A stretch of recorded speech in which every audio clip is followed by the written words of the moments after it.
Good afternoon, Roomfighters. It is Wednesday, March 2nd, and I'm Lauren, if you're just tuning in. And this week's rotation topic was to review something, which you think would be easy for me since I review something every week. I review a book every week. But I didn't want to review a book because I do that every week. It's boring. So I'm going to review a movie for you today.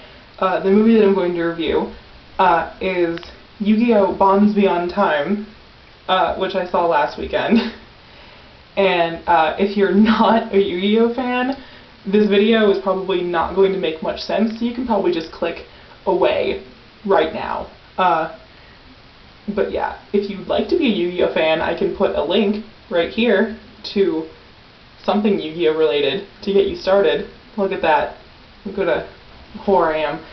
Anyway, so Yu-Gi-Oh! Bonds Beyond Time is the second Yu-Gi-Oh! Movie that they've released. They released it for the 10th anniversary of Yu-Gi-Oh! Being in America, and the premise of the movie was all three main Yu-Gi-Oh! Characters are in the same movie. The original Yu-Gi-Oh! Series came out in 2001, and starred main character Yugi, and then that was on for about 5 or 6 years, and then after that they came out with Yu-Gi-Oh! GX, which had Jaden as the main character, and then after GX ended they had Yu-Gi-Oh! 5Ds, which is on currently right now, and the main character is Yusei, and so Yusei, Jaden, and Yugi were all in this same movie together.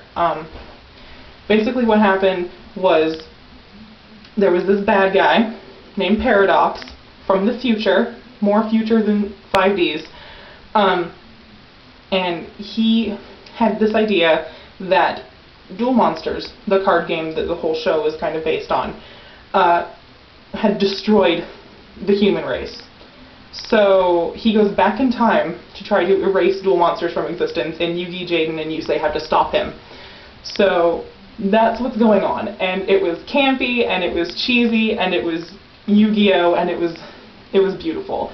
The film started out with this great recap of the three series, and it was so great because it started with the original series, which is what I grew up watching. And if you've never seen Yu-Gi-Oh! Before, and if you have seen Yu-Gi-Oh! Before, the original intro has the Millennium Eye kind of opening, and then this voice comes in and it says, like, long ago the ancient Egyptians played a game of great and terrible power, and it's this whole thing, and like you know his voice and you know that intro, and they played that intro, and so I got all emotional, and then they showed like a recap of the whole series and all the bad guys, and it was just it was almost too much. I got really emotional, kind of silly, like but it was kind of like my childhood flashing before my eyes.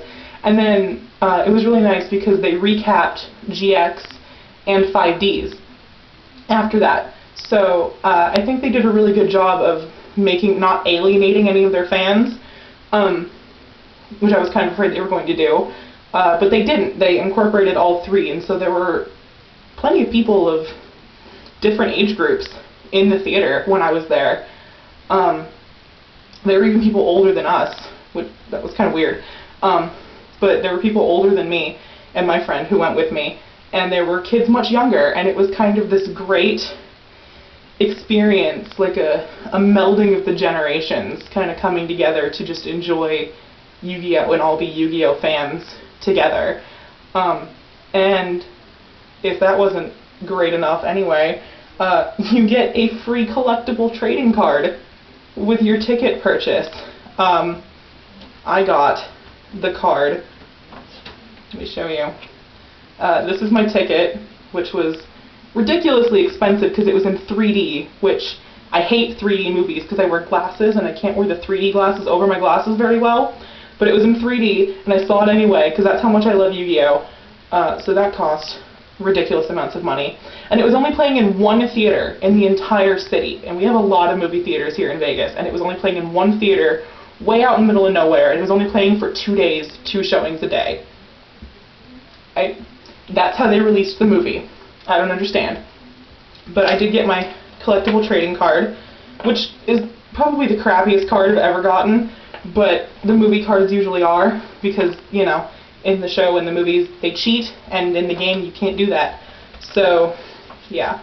But I did get my card, and it came in this weird little 5Ds manga preview that I haven't read. I don't care to. But yeah, so that was fun. And then, so there was a lot of card trading going on in the theater, which kind of brought back very fond memories.